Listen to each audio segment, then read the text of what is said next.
गुरु पूर्णिमा की महिमा और कथा। गुरु पूर्णिमा का पर्व आषाढ़ मास की पूर्णिमा तिथि को मनाया जाता है।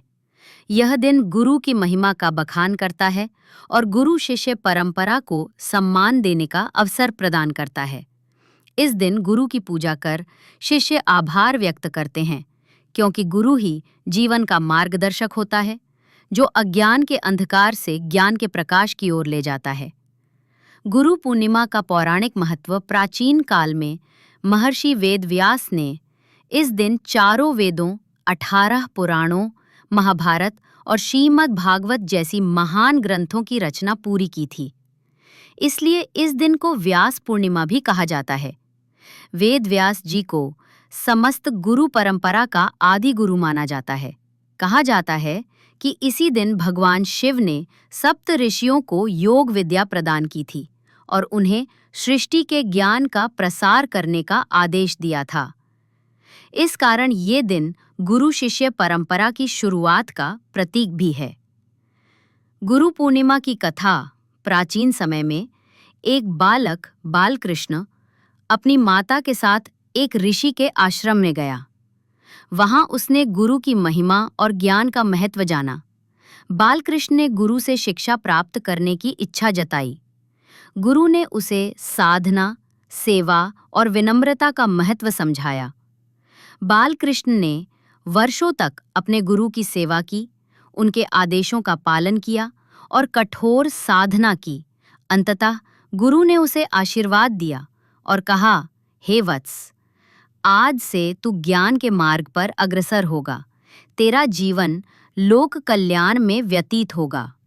बालकृष्ण ने गुरु को प्रणाम किया और गुरु से प्राप्त ज्ञान के प्रकाश से समाज में सत्य और धर्म का प्रचार करने लगा। यही परंपरा आगे चलकर गुरु पूर्णिमा का रूप बनी, जिसमें शिष्य अपने गुरु के प्रति श्रद्धा व्यक्त करते हैं और आशीर्वाद प्राप्त करते हैं। गुरु पूर्णिमा का महत्व: यह दिन गुरु के प्रति कृतज्ञता व्यक्त करने का है। गुरु द्वारा दिए गए ज्ञान और संस्कारों का स्मरण किया जाता है। शिष्य अपने जीवन में आई अच्छाइयों के लिए गुरु को धन्यवाद देते हैं। यह दिन आत्मचिंतन, साधना और अपने जीवन को श्रेष्ठ बनाने का संकल्प लेने का भी दिन है। गुरु पूर्णिमा पर विशेष परंपराएं: इस दिन शिष्य प्रातः स्नान कर गुरु का पूजन करते हैं। गुरु को वस्त्र, फल फूल और दक्षिणा अर्पित करते हैं।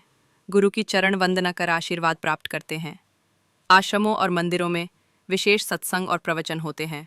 गुरु पूर्णिमा हमें सिखाती है कि गुरु का स्थान जीवन में माता पिता से भी ऊंचा होता है। बिना गुरु के जीवन अधूरा और दिशाहीन होता है।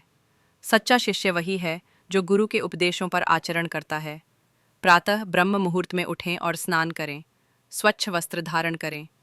घर या पूजा कक्ष को साफ करके वहां पवित्र स्थान पर एक चौकी रखें। चौकी पर सफ़ेद या पीला कपड़ा बिछाएं।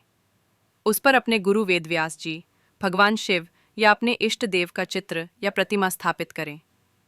अगर गुरु सशरीर हो तो उनका आसन अलग से सजाएं। एक चौकी रखें। चौकी पर सफ़ेद या पीला कपड़ा बिछाएं। उस पर अपने गुरु वेदव्यास जी, भगवान शिव या अपने इष्ट देव का चित्र या प्रतिमा स्थापित करें। अगर गुरु सशरीर हों तो उनका आसन अलग से सजाएं। दीपक प्रज्वलित करें।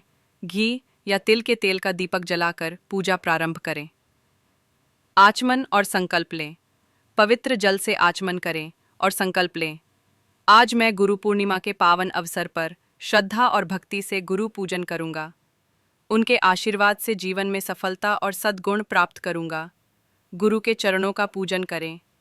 गुरु मंत्र का जाप करें। गुरु मंत्र का 108 बार जाप करें या ओम गुरुवे नमः मंत्र का जाप करें। गुरु स्तुति और आरती करें। गुरु स्तोत्र, गुरु गीता अथवा गुरु आरती का पाठ करें।